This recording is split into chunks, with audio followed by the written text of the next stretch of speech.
Screen پر جو video آپ کو نظر آ رہا ہے یہ کوئی AI جنریٹڈ ویڈیو نہیں ہے، یہ کوئی فیک ویڈیو نہیں ہے، بلکہ 100% ریئل ویڈیو ہے۔ اس ویڈیو میں دو بہنیں آپ کو دکھائی دے رہی ہیں جو نہ کہ صرف جڑوا ہے بلکہ ایک دوسرے کے ساتھ جڑی ہوئی بھی ہیں، ایک دوسرے سے الگ نہیں ہو سکتی۔ ذرا تصور کریں کہ آپ دو جسموں میں ایک روح دیکھ رہے ہیں، دو دماغ مگر ایک زندگی، دو دل مگر ایک وقت میں دھڑکنے اور رکنے پر مجبور۔ کیا آپ نے کبھی سوچا ہے کہ اگر ایک انسان کی سانسیں رک جائیں اور دوسرا سب کچھ محسوس کر رہا ہو تو وہ لمحہ کیسا ہوگا؟ اگر ایک مر رہا ہو اور دوسرا اس کی موت کو اپنی آنکھوں سے دیکھ رہا ہو مگر کچھ نہ کر سکے، کیا آپ اس کرب کا اندازہ لگا سکتے ہیں؟ یہ کوئی بنی بنائی باتیں نہیں ہے، بلکہ یہ ایک خوفناک حقیقت ہے، ایک ایسا راز ہے جس پر دنیا کے بڑے بڑے سائنسدان حیران ہیں۔ کچھ بچے ایسے پیدا ہوتے ہیں جو کبھی الگ نہیں ہو سکتے، جو ایک دوسرے کے بغیر نہ جی سکتے ہیں نہ مر سکتے ہیں۔ یہ سب کیسے ممکن ہے؟ آخر یہ سب اللہ کی قدرت کا کون سا راز ہے؟ کیا ایسے بچوں کو الگ کیا جا سکتا ہے؟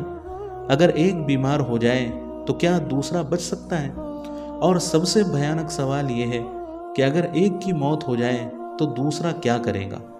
آج اس ویڈیو میں ہم ان سبھی سوالات کا جواب آپ کو دیں گے۔ ایسے بچوں کو کنجوائنڈ ٹوئنز کہا جاتا ہے۔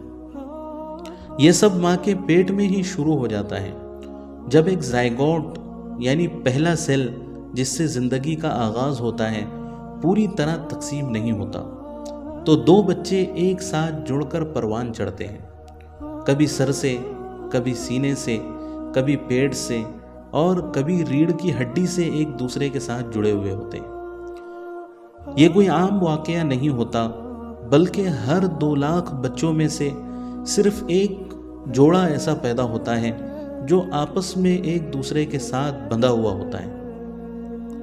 ان میں سے 60% بچے پیدا ہونے کے چند گھنٹوں بعد ہی مر جاتے ہیں، 35% کچھ سال زندہ رہتے ہیں مگر شدید مشکلات میں۔ آپ خود ہی تصور کیجئے کہ ایک وجود آپ کے ساتھ جڑا ہوا ہے جو الگ طریقے سے سوچ سکتا ہے، آپ سے بالکل ایک الگ پرسنالٹی آپ کے اندر موجود ہے۔ صرف 5% ان میں سے ایسے ہوتے ہیں جو کسی نہ کسی طرح پوری زندگی گزارنے میں کامیاب ہوتے ہیں۔ کیا ان ٹوئنز کو الگ کرنا ممکن ہے؟ سائنس نے کافی ترقی کر لی ہے اور کئی جڑے ہوئے جڑوا بچوں کو سرجری کے ذریعے سے الگ کیا گیا ہے، لیکن ہر معاملہ اتنا آسان نہیں ہوتا۔ آپ سوچئے کہ اگر دونوں کے دماغ الگ ہو مگر خون ایک ہو، اگر دونوں کے دل الگ ہو مگر ایک دوسرے کی نسیں جڑی ہوئی ہو، اگر ایک کا دل رک جائے تو کیا دوسرا خود بخود مر جائے گا؟ ایسے بچوں کے لیے الگ ہونا ممکن نہیں ہوتا جن کے اہم اعضاء ایک دوسرے کے ساتھ جڑے ہوئے ہوتے ہیں۔ اب ہم آپ کو کچھ ایسے حقیقی کیسز بتائیں گے جو اس دنیا کے اندر ہوئے۔ چونگ اور اینگ بنکر یہ تاریخ کے سب سے مشہور جڑے ہوئے جڑوا بھائی ہیں۔ یہ دونوں بھائی 1-2 سال نہیں بلکہ 63 سال تک ایک دوسرے کے ساتھ زندہ رہے، مگر جب ایک کی موت ہوئی تو دوسرا صرف چند گھنٹوں میں دنیا چھوڑ کر چلا گیا۔ ان کے جسم تو 2 تھے مگر ان کی قسمت ایک تھی۔ لوری اور ریبا یہ 2 بہنیں جو الگ الگ دماغ رکھتی تھی مگر ایک دوسرے کے بغیر زندہ نہ رہ سکی۔ جب ایک کی سانس رکی تو دوسری کے جسم نے بھی کام کرنا بند کر دیا، دونوں مر گئیں، اور دنیا آج تک یہ سمجھنے سے قاصر ہے کہ ایسا کیوں ہوا۔ اسی طرح کا ایک اور واقعہ عبا اور بریٹا، یہ دونوں بہنیں، ان دونوں کے دل الگ الگ تھے مگر ان کی ایک ہی نس میں خون دوڑتا تھا، ایک ہی نس ان کے دل کے ساتھ جڑی ہوئی تھی۔ ڈاکٹرز نے فیصلہ کیا کہ آرٹیفیشل رگ بنا کر انہیں الگ کیا جائے، مگر جیسے ہی ایک کا جسم الگ ہوا دوسرا چند لمحوں میں ختم ہو گیا۔